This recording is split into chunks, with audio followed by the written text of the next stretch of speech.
ಇರ್ರಿ ಒಂದು ನಿಮಿಷ, ಫ್ಲವರ್ ಶೋ ಬಗ್ಗೆ ಹೇಳ್ರಿ, ಹೆಂಗಿದೆ ಫ್ಲವರ್ ಶೋ? ಅಯ್ಯೋ ಸ್ವಾಮಿ, ಏನು ನಿಮ್ಮ ಹೆಸರು? ವಂದನ. ವಂದನ ಅವರೇ, ಯಾಕೆ ಹಿಂಗೆ ಗಾಬರಿ ಬೀಳ್ತೀರಾ? ಅದನ್ನೆಲ್ಲರೂ ಕಟ್ಟಿ ಅಷ್ಟೇ ಫ್ರೆಂಡ್ಸು ನೋಡಿ, ಕೈ ಎತ್ಬಿಟ್ಟು ಹೋಗ್ಬಿಟ್ರು. ಹೇಳಿ, ಫ್ಲವರ್ ಶೋ ಹೆಂಗಿದೆ? ತುಂಬಾ ಚೆನ್ನಾಗಿದೆ. ಯಾವ ಊರು ನಿಮ್ಮದು? ಮೈಸೂರೇ. ಮೈಸೂರೇನಾ? ಫ್ಲವರ್ ಶೋ ಪ್ರತಿ ವರ್ಷ ನಡೆಯುತ್ತಲ್ಲ, ನಿಮ್ಗೆ ಏನು ಫೀಲ್ ಕೊಡುತ್ತೆ? ಚೆನ್ನಾಗಿರುತ್ತೆ. ದಸರಾ ಟೈಮಲ್ಲಿ ಜಾಸ್ತಿ ಟೂರಿಸಮು ಇರುತ್ತಲ್ಲ, ಸೊ ಬಂದವ್ರಿಗೆಲ್ಲ ಇದೊಂಥರ ಚೆನ್ನಾಗಿರೋ ಪ್ಲೇಸು, ಬಂದು ವಿಸಿಟ್ ಮಾಡೋಕ್ಕೆ. ಮೈಸೂರವ್ರಿಗೂ ಕೂಡ ಒಂದು ಒಳ್ಳೆ ಪ್ಲೇಸು. ಮೈಸೂರಿಗೂ ಕೂಡ ಒಳ್ಳೆ ಪ್ಲೇಸು. ಸೊ ಕಳೆದ ಬಾರಿ ಫ್ಲವರ್ ಶೋ ಚೆನ್ನಾಗಿತ್ತಾ, ಈ ಸಲ ಚೆನ್ನಾಗಿದೆಯಾ?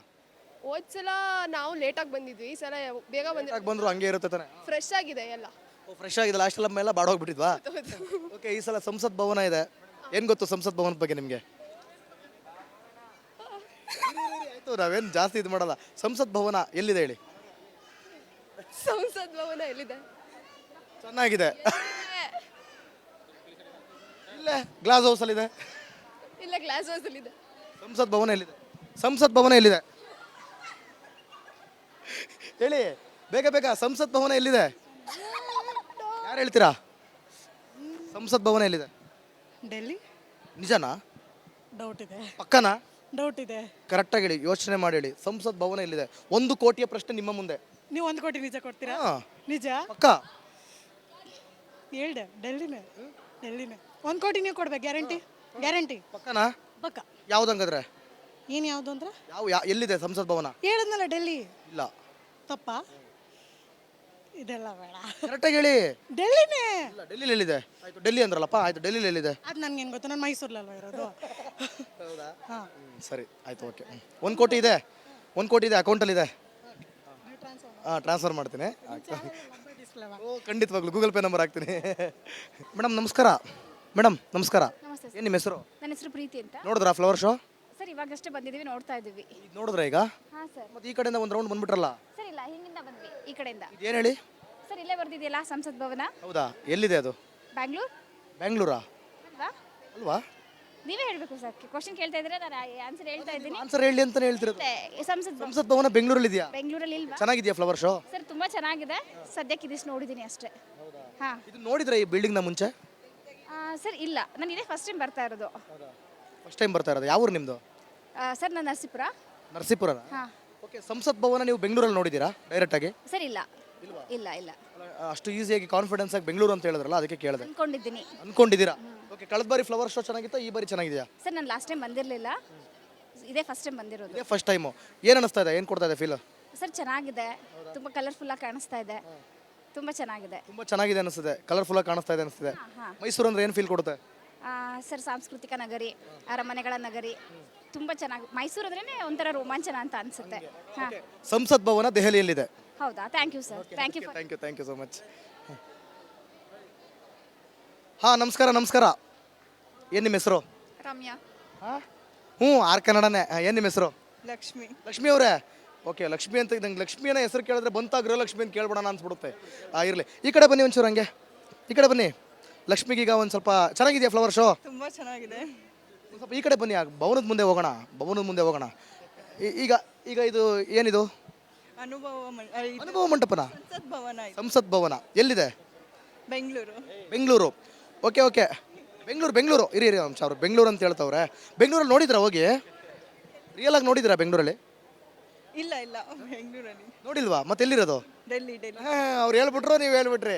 ಓಕೆ, ಸಂಸತ್ ಭವನ ಅಂದರೆ ಏನು ನಡೆಯುತ್ತೆ ಅಲ್ಲಿ?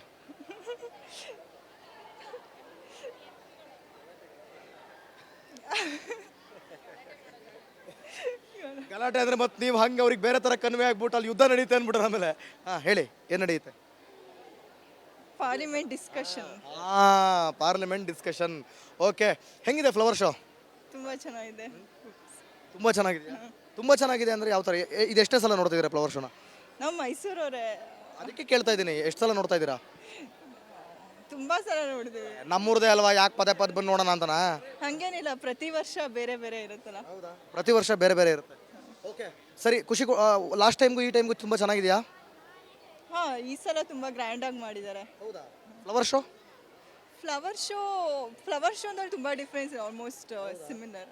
ಅದೇ ಗಾಬರಿ ಬೀಳ್ತೀರ. ಒಂದು ನಿಮಿಷ. ಏನು ನಿಮ್ಮ ಹೆಸರು? ಏನು ನಿಮ್ಮ ಹೆಸರು? ಪೊಲೀಸರು ಇಟ್ಕೊಟ್ಬಿಡ್ತೀನಿ. ಏನು ನಿಮ್ಮ ಹೆಸರು? ಐಶ್ವರ್ಯ. ಐಶ್ವರ್ಯ, ಚೆನ್ನಾಗೈತಾ ಫ್ಲವರ್ ಶೋ? ಚೆನ್ನಾಗಿದೆ. ಯಾವರು? ಇದೆ ಮೈಸೂರು ಮೈಸೂರೆಯಾ? ಹೆಂಗಿದ್ದು ಫ್ಲವರ್ ಶೋ? ಚೆನ್ನಾಗಿದೆ. ನಿಮ್ಗೆ ಹಿಂಗೆ ಲೋಕಲ್ ಹಳ್ಳಿ ಭಾಷೆಲಿ ಮಾತ್ರ ಗೊತ್ತಾಗಲ್ಲ, ಚೆನ್ನಾಗಿದೆ ಅಂತಲೇ ಮಾತಾಡ್ಬೇಕಾ? ಲಾಸ್ಟ್ ಟೈಮ್ಗೂ ಈ ಟೈಮ್ಗೂ ಏನು ವ್ಯತ್ಯಾಸ ಇದೆ? ಚೆನ್ನಾಗಿದೆಯಾ? ಲಾಸ್ಟ್ ಟೈಮ್ ಬಂದಿರಲಿಲ್ಲ. ಹೌದಾ? ನಿಮ್ಮದೇ ಊರಲ್ವಾ, ಯಾಕೆ ನೋಡೋಣ ಅಂತ? ಹೌದು. ಏನದು? ಅದು ಸಂಸತ್ತು ಎಲ್ಲಿದೆ ಅದು? ಇಲ್ಲೇ ಇದೆ ಸರ್. ಇಲ್ಲ ಹೇಳಿ ಅದು ಎಲ್ಲಿರೋದು ಅದು ರಿಯಲ್ ಆಗಿ? ಬ್ಯಾಂಗ್ಳೂರಾ? ಬೆಂಗಳೂರಲ್ಲಿ. ಓ, ಒಟ್ಟಲ್ಲಿ ಯಾವ್ದಾದ್ರು ಒಂದು ಬಿಲ್ಡಿಂಗ್ ಕಟ್ಬಿಟ್ರೆ ಎಲ್ಲ ಬೆಂಗಳೂರಲ್ಲೇ ಇದೆ ಅಂತನಾ? ನೋಡಿದ್ದೀರಾ ಬೆಂಗಳೂರಲ್ಲಿ ಡೈರೆಕ್ಟಾಗಿ? ಹೆಂಗೆ ಹೇಳಿದ್ರಿ ಬೆಂಗಳೂರಲ್ಲಿ ಅಂತ? ಗೆಸ್ ಮಾಡಿ. ಗೆಸ್ಸು? ಹಾಂ, ಅಲ್ಲಿ ನೋಡಿ ಹಿಂದೆ ಇದ್ದಾರೆ ಮೇಡಮ್, ಪೊಲೀಸ್ ಕೇಸ್ ಹಾಕ್ಬಿಡ್ತಾರೆ ಮೇಲೆ ನೀವು ಬೆಂಗಳೂರು ಅಂತ ಹೇಳಿದ್ರೆ. ಸಂಸತ್ ಭವನ ಅದು. ನೀವು ಹಿಂಗೆ ಮಾಡಿದ್ರೆ ಕೇಸ್ ಹಾಕ್ತಾರೆ ನಿಮ್ಮ. ಹಿಂಗೆ ಮಾಡಿದ್ರು ಕೇಸ್ ಹಾಕ್ಬಿಡ್ತಾರಾ? ಹೆಂಗೆ ಮಾಡಿದ್ರೆ? ಈ ಥರ ಬೈದ್ರೆ ಕೇಸ್ ಹಾಕ್ತಾರೆ ನಿಮ್ಮ. ನಾನು ಬೈದ್ನಾ? ಏನು ಮಾಡಿದ್ರಿ? ಎಲ್ಲ ಇದೆ ಅಂತ ಗೊತ್ತಿಲ್ವ ಹಂಗಾದ್ರೆ? ಹಾಂ. ದೆಹಲಿಯಲ್ಲಿದೆ. ಏನು ನಡೆಯುತ್ತೆ ಅಂತ ಗೊತ್ತಾ ಸಂಸತ್ ಭವನದಲ್ಲಿ? 2023ರ ವಿಧಾನಸಭೆ 2023ರ ವಿಧಾನಸಭಾ ಚುನಾವಣೆಯ ಸಂದರ್ಭದಲ್ಲಿ ಕಾಂಗ್ರೆಸ್ ಕೊಟ್ಟಂಥ ಗ್ಯಾರಂಟಿಗಳು ಇಡೀ ರಾಜ್ಯದಲ್ಲಿ ಸದ್ದು ಮಾಡಿತ್ತು. ಈಗ ಅದು ಸಿಗ್ತಾ ಇದೆ ಜನರಿಗೆ. ಅದನ್ನು 2024ರ ಮೈಸೂರು ದಸರಾದಲ್ಲಿ ತೋರಿಸುವಂಥ ಪ್ರಯತ್ನ ಫಲಪುಷ್ಪ ಪ್ರದರ್ಶನದ ಮೂಲಕ ದೃಶ್ಯದಲ್ಲಿ ನೋಡ್ತಾ ಇದ್ದೀರಾ. ಗೃಹ ಜ್ಯೋತಿ, ಯುವ ನಿಧಿ, ಅನ್ನಭಾಗ್ಯ, ಉಚಿತ ಪ್ರಯಾಣ, ಗೃಹಲಕ್ಷ್ಮಿ, ಉಚಿತ ಪ್ರಯಾಣ ಅಂದರೆ ಶಕ್ತಿ ಯೋಜನೆ, ದಸರಾ ಫಲಪುಷ್ಪ ಪ್ರದರ್ಶನ 2024ರಲ್ಲಿ ನಿಮಗೆ ಅದನ್ನು ಬರುವಂಥ ಜನರಿಗೆ ನೋಡೋದಕ್ಕೆ ಯಾವ ರೀತಿ ಆಕರ್ಷಣೆಯಾಗಿ ಮಾಡಿದ್ದಾರೆ ಪುಷ್ಪಗಳ ಮುಖಾಂತರ ಅನ್ನೋದು ಗಮನಿಸ್ತಾ ಇದ್ರಿ. ಮೊದಲಿಗೆ ಗೃಹ ಜ್ಯೋತಿ, ಮನೆಗೊಂದು ಬೆಳಕು, 200 ಯೂನಿಟ್ ವಿದ್ಯುತ್ ಫ್ರೀ, ಅದರ ಬಗ್ಗೆಯೂ ಕೂಡ ಒಂದು ಮನೆಯನ್ನು ನಿರ್ಮಾಣ ಮಾಡಿ ಗೃಹ ಜ್ಯೋತಿ ನಿಮಗೆ ಬೆಳಕು ಕೊಡ್ತೀವಪ್ಪ ಅಂಥೇಳಿ ಫಲಪುಷ್ಪ ಪ್ರದರ್ಶನದ ಮುಖಾಂತರ ತೋರಿಸಿದ್ದಾರೆ. ಅದಾದ ಬಳಿಕ ಅತಿ ದೊಡ್ಡ ಯೋಜನೆ ಶಕ್ತಿ ಯೋಜನೆ. ಆಧಾರ್ ಕಾರ್ಡ್ ಒಂದಿದ್ರೆ ಸಾಕು, ಗೌರ್ಮೆಂಟ್ ಬಸ್ಸಲ್ಲಿ ಲಕಲಕ ಅಂತ ಎಲ್ಲ ಕಡೆ ಓಡಾಡ್ಬೇಡ, ಟ್ರಿಪ್ ಹೊಡೆಯೋಣ ಅಂತೇಳಿ ಕೊಟ್ಟಂಥ ಒಂದು ಯೋಜನೆ. ಅದನ್ನು ಅದೇ ರೀತಿಯಾಗಿ ಸದ್ಬಳಕೆ ಮಾಡ್ಕೋತಾ ಇದ್ದಾರೆ ಮಹಿಳೆಯರು, ಅದು ಕೂಡ ಗಮನಿಸ್ತಾ ಇದ್ದೀರಾ. ಈ ಕಡೆ ಗೃಹಲಕ್ಷ್ಮಿ ಬಂತ 2000 ಬಂದಿದೆ ನೋಡಿ, ಬರ್ತಾ ಇದೆ, 3 ತಿಂಗಳಿಂದ ಬಂದಿಲ್ಲ ಅಂತ ಗುದ್ದಾಟ ನಡೀತಿತ್ತಲ್ಲ, ಈ ಗೃಹಲಕ್ಷ್ಮಿ ಯೋಜನೆಯನ್ನು ಕೂಡ ಜನರಿಗೆ ಕೊಡ್ತಾ ಇರುವಂಥದ್ದು. ಆ ಕಡೆ ಒಂದು ಚಿಕ್ಕದಾಗಿ ಪಾಪ ಯುವ ನಿಧಿ ಸಿಗ್ತಾ ಇದೆಯಾ ಇಲ್ವೋ ಗೊತ್ತಿಲ್ಲ, ಜನರಿಗೆ ಯುವಕರಂತೂ ಯಾರೂ ಹೇಳಿಲ್ಲ. ಉದ್ಯೋಗ ಇಲ್ಲದಂಥ ಯುವಕರಿಗೆ ಕೊಡುವಂಥ ಯೋಜನೆ ಯುವ ನಿಧಿ ಯೋಜನೆ, ಅದನ್ನು ಸಿಗ್ತಾ ಬಿಡ್ತಾ ಗೊತ್ತಿಲ್ಲ. ಸೊ ಅನ್ನಭಾಗ್ಯ ಯೋಜನೆ ಅದು ಕೂಡ ಏನು ಸಿಕ್ಕಿಲ್ಲ ಸದ್ಯಕ್ಕೆ. 5 kg ಅಕ್ಕಿ ಮಾತ್ರ ಬರ್ತಾ ಇದೆ ಅಂತ ಕೆಲವರು ಹೇಳ್ತಾರೆ, ಇನ್ನೂ 5 kg ಬರ್ತಾ ಇಲ್ಲ. ದುಡ್ಡು ಬರ್ತಾ ಇದೆ, ಕೆಲವರಿಗೆ ಬರ್ತಾ ಇದೆ, ಕೆಲವರಿಗೆ ಬರ್ತಾ ಇಲ್ಲ.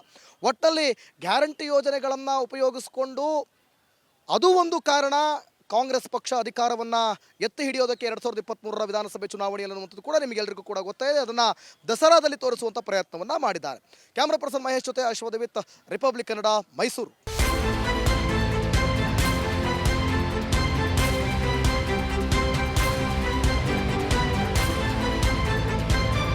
ಅಕ್ರಮ ನಿರ್ಲಕ್ಷ್ಯವಾದ್ರೆ ರಾಜಿಯೇ ಇಲ್ಲ. ವಾಲ್ಮೀಕಿ ಹಗರಣದ ಸುದ್ದಿ ಪ್ರಸಾರ ಮಾಡಿದ್ದು ನಾವೇ ಮೊದಲು. ನಮ್ಮ ಮೋಟಿವ್ ಅಚೀವ್ಡ್ ಅಂತ ಹೇಳಿರೋದು. ಐತಿಹಾಸಿಕ ಸಂದರ್ಭ, ಅಯೋಧ್ಯೆಯ ಮೂಲಕ ಇಡೀ ವಿಶ್ವಕ್ಕೇನೆ ರಾಮ ನಾಮದ ಜಪ ಪಸರಿಸ್ತಾ ಇದೆ. ಅನುಕೂಲದ ಸಂಕಷ್ಟ, ಕೆಲವು ನಿಮಿಷಗಳಲ್ಲಿ ಎಲ್ಲವನ್ನು ಕೂಡ ಕೊಚ್ಚಿಕೊಂಡು ಹೋಗಿದೆ. ದೊಡ್ಡ ದೊಡ್ಡ ಬಂಡೆ ಕಲ್ಲುಗಳು ಕೂಡ ಅಲ್ಲಿ ಬಿದ್ದಿರೋದನ್ನ ನಾವೀಗ ಅಲ್ಲಿ ನಾವು ನೋಡಬಹುದು. ನಾಡಿನ ಹಿತಕ್ಕಾಗಿ ಅಭಿಯಾನಗಳ ಸಾಲು. ನಮ್ಮ ಕಾವೇರಿಯ ಹೋರಾಟದ ವಿಚಾರವಾಗಿ ಇಡೀ ಮಂಡ್ಯ ಜಿಲ್ಲೆಯಾದ್ಯಂತ ಇವತ್ತು ಮನೆಯ ಟಾಯ್ಲೆಟ್ ನ ನೀರಿದು ಸ್ವಲ್ಪ ಆದ್ರೂ ಮನುಷ್ಯತ್ವ ಇದೆ ಅಂದ್ರೆ ನಿಮ್ಗೆ. Reels, social media sensation. ನಮಗೆ ಮಾಡೋ ಕೆಲಸ ಇಲ್ಲ, ಶೆಡ್ಡಿಗೆ ಹೋಗೋಣ ಬಾ. ಬ್ಯಾಂಕಿಗೆ ಹೋಗ್ತೀರಿ ಬರ್ತೀರಿ 2000 ಮಾತ್ರ ಬರ್ತಾ ಇಲ್ಲ. 2000 ನಂದೇ ಹೊಂಟೈತು. ಕನ್ನಡಿಗರ ಮೊದಲ ಆಯ್ಕೆ ರಿಪಬ್ಲಿಕ್ ಕನ್ನಡ. ರೈತರ ಕಷ್ಟ ಏನದಂತ ತೋರಿಸಿದವ್ರಂದ್ರೆ Republic Kannada TV. Republic TV ಅವರು ಇದನ್ನ ಹೊರಗೆ ತರುವಂತ ವ್ಯವಸ್ಥೆಯನ್ನು ಮಾಡಿ ನಮ್ಗೆ ಎಲ್ಲರಿಗೂ ಅನುಕೂಲ ಮಾಡಿಕೊಡುವಲ್ಲಿ ಯಶಸ್ವಿಯನ್ನಾಗಿದ್ದಾರೆ.